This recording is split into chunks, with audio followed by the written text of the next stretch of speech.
Buonasera.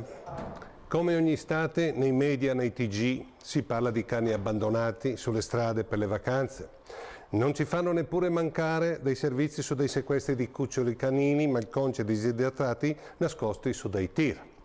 Naturalmente ci commuoviamo davanti a queste povere bestie maltrattate. Poi leggo sul Fatto Quotidiano la notizia che il governo tecnico di Monti ha rinnovato il trattato firmato un paio di anni fa da Berlusconi, Maroni e il macellaio libico Gheddafi, ora defunto, e resto di sasso.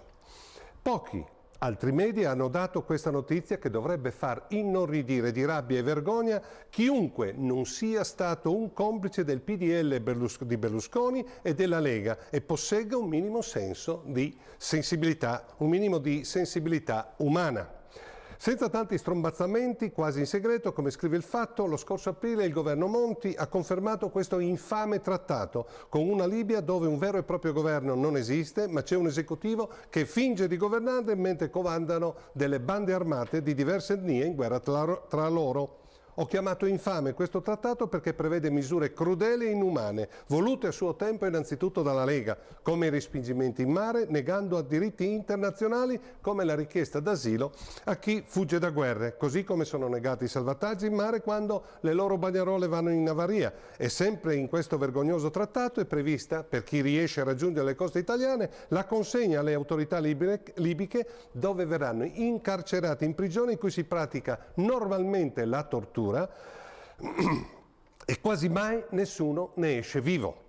È previsto anche una stretta alleanza militare, scambi di segreti, messa a disposizione di basi aerei e 5 miliardi di euro per rifondere i danni causati molti anni fa dalla guerra coloniale dell'Italia fascista.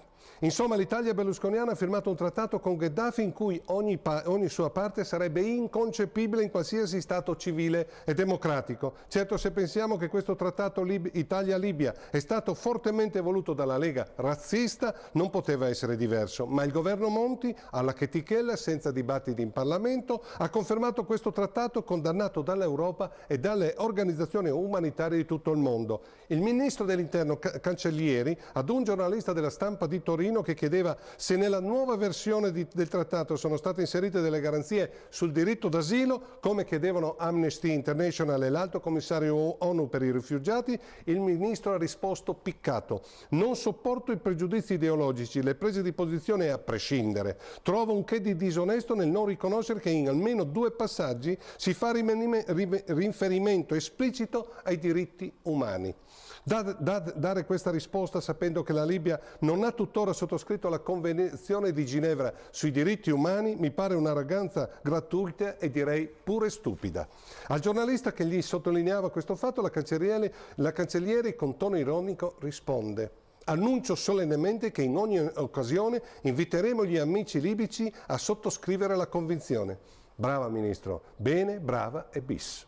Rispondendo poi a un'altra domanda in cui le veniva chiesto se il trattato poteva essere cambiato o annullato dopo il defenestramento di Gheddafi, la cancelliere ha così risposto: non credo che gli accordi tra governi precedenti possano essere rimessi in discussione. Se la logica della cancelliere fosse corretta, mi chiedo allora se anche il trattato Roma-Berlino, firmato a suo tempo da Mussolini e da Hitler, sia ancora valido. Siamo al teatro dell'assurdo. È molto probabile che questa nuova porcata sia dovuta al fatto che in Libia l'Italia ha molti interessi economici da tutelare. Come si dice in questi casi, business out business. Affari sono affari.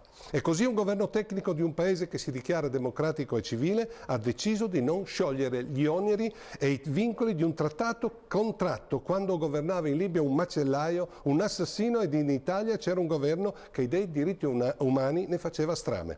Il governo berlusconiano che ci permetteva giustamente di commuoverci per dei cani abbandonati o per dei cuccioli maltrattati, se ci permettevamo di dissentire dalla feroce crudeltà con cui venivano trattati degli esseri umani che fuggivano dalle coste africane da guerra e miseria, si veniva etichettati dispregiativamente dei poveri buonisti, come fosse un epiteto di cui vergognarsi.